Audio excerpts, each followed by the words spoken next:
2-foot glute bridge.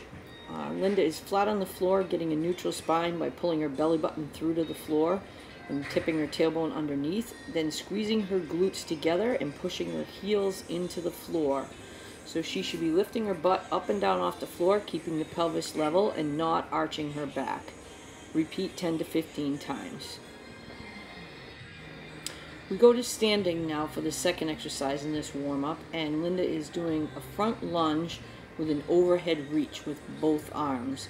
Feet are pointed straight ahead, abs are in, shoulders are lined up over hips, and she's pushing herself forward to get a stretch in the hip flexor of that back leg as she does the lunge position, and she's keeping her abs tight in a neutral position so that she does not arch her back and utilize her lower back to stand back up and switch legs. She's using her core and keeping that tight.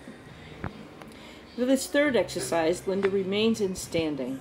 She finds a neutral spine with her abs pulled in and her tailbone tucked underneath. Her chest is open and her back is not arched. She then proceeds to hinge at the hips and windmill fashion reach her right arm to the outside of her left ankle and then her left arm to the outside of her right ankle.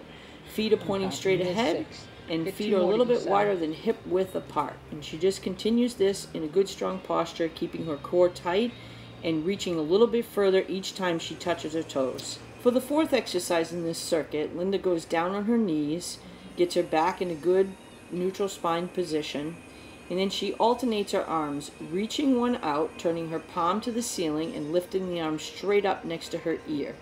She's alternating arms in this fashion, making sure that she gets good rotation in the shoulder joint and not using her trapezius muscle to lift that arm straight up. The last exercise in this circuit, warm-up circuit, is the moving inchworm. Start off in the push-up position or straight arm plank position, and you're going to slowly walk your legs straight up towards your hands without bending your knees. So you're on the balls of your feet. When you get as far as you can, rock back onto your heels so you're also stretching your calves along with your hamstrings. Make sure that when you change positions, you keep a neutral spine and you don't let your lower back sag. So this is a good stretching exercise, but also a good core exercise for your abdominals.